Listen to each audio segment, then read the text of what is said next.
નમસ્કાર ખેડૂત મિત્રો, સ્વાગત છે તમારું ખેડૂત પરિચય યુટ્યુબ ચેનલમાં। આજે તારીખ 22 ડિસેમ્બર ને આજની સવારની હવામાન અપડેટની અંદર માહિતી મેળવીએ તો ગુજરાતમાં આજે પણ વાતાવરણમાં પલટો જોવા મળશે અને વાદળછાયું વાતાવરણ જોવા મળી શકે છે, જેના કારણે ગુજરાતના અમુક વિસ્તારની અંદર વરસાદની સંભાવના દેખાઈ રહી છે।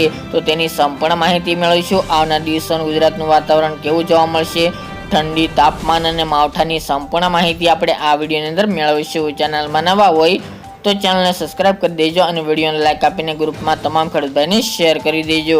હાલ ગુજરાતનું વાતાવરણ 2 દિવસથી બદલાયેલું જોવા મળી રહ્યું છે। વાતાવરણમાં પલટો જોવા મળી રહ્યો છે અને વાદળછાયું વાતાવરણ જોવા મળી રહ્યું છે અને કોઈક જગ્યાએ હળવા સામાન્ય વરસાદી છાંટછૂટ જેવો વરસાદી માહોલ હાલ તો જોવા મળી રહ્યો છે। આજે પણ ગુજરાતના તમામ વિસ્તારની અંદર વાતાવરણમાં પલટો રહેશે, વાદળછાયું વાતાવરણ રહેશે, ઘાટા વાદળો રહેશે, ચોમાસા જેવો માહોલ જોવા મળશે, જેના અનુસંધાને અમુક જગ્યાએ છાંટછૂટ જેવો વરસાદી માહોલ જોવા મળે તેવી શક્યતા દેખાઈ રહી છે। આ ગુજરાતની અંદર મોટા માવઠાની કોઈ સંભાવના રહેતી નથી। 23 તારીખથી ગુજરાતનું વાતાવરણ સાવ ચોખ્ખું જોવા મળશે અને રાબેતા મુજબ ખુલ્લું વાતાવરણ જોવા મળે તેવી સંભાવના રહેલી છે। 26 તારીખ સુધી ગુજરાતમાં કોઈ માવઠાની સંભાવના દેખાઈ રહી નથી આવનાર દિવસોની અંદર।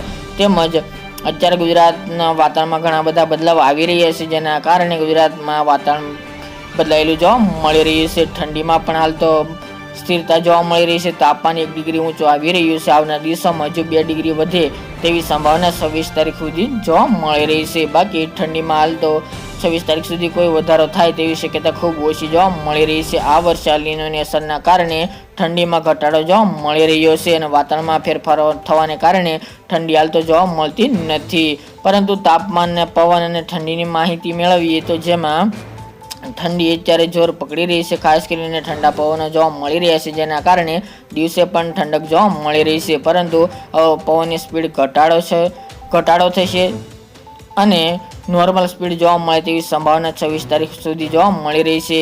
તેમજ ઠંડીમાં હાલ તો નોર્મલ જોવા મળશે, તેની સાથે તાપમાન રાત્રિનું લઘુત્તમ 15 ડિગ્રી આજુબાજુ યથાવત રહે તેવી સંભાવના છે, જ્યારે દિવસનું મહત્તમ તાપમાન 2 ડિગ્રી વધે તેવી સંભાવના રહેલી છે।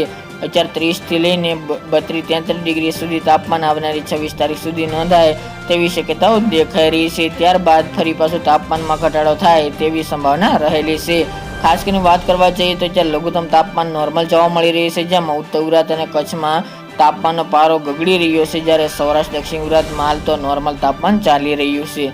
આ વાતાવરણ પલટાને કારણે 1 ડિગ્રી વધારો થયો તો હજુ એમાં 2 ડિગ્રી વધે તેવી શક્યતા રહેલી છે। ગુજરાતમાં હાલ સિસ્ટમની અસર જોવા મળી રહી છે અને મજબૂત વેસ્ટર્ન ડિસ્ટર્બન્સ પસાર નથી થઈ રહ્યા, જેના અનુસંધાને ગુજરાતમાં ઠંડી નથી પડી રહી। પરંતુ આવનાર દિવસોમાં ઠંડીનો રાઉન્ડ આવે તેવી સંભાવનાઓ દેખાઈ રહી છે, કારણ કે વેસ્ટર્ન ડિસ્ટર્બન્સ જો મજબૂત પસાર થશે તો અવશ્ય ઉત્તર ભારતના પર્વતીય વિસ્તારની અંદર ભારે હિમવર્ષા થશે, જેથી ગુજરાતમાં ઠંડીનો પારો ઉચકાય તેવી સંભાવના જાન્યુઆરીના પ્રથમ સપ્તાહની અંદર જોવા મળે તેવી સંભાવના દેખાઈ રહી છે। ત્યાં સુધી ગુજરાતમાં હાલ તો કડકડતી ઠંડી નહીં જોવા મળે, મીડિયમ ઠંડી અત્યારે જે ચાલી રહી છે તે પ્રમાણે ચાલે તેવી સંભાવના છે।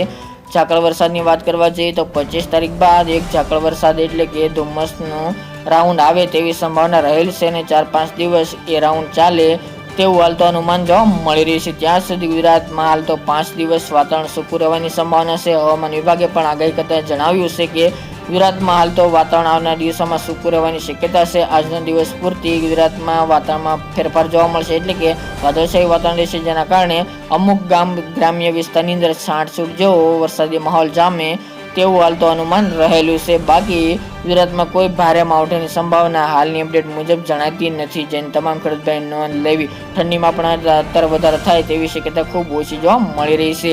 આવનાર દિવસોમાં જો સિસ્ટમ બનશે અથવા તો માવઠાની શક્યતા બનશે તો અવશ્ય અમારી તરફથી જાણવામાં આવશે। તો મિત્રો, આજની સવારની અપડેટ માટે એટલું જ। ફરી એક નવા વિડીયો સાથે મળશું। જય જવાન, જય કિસાન મિત્રો।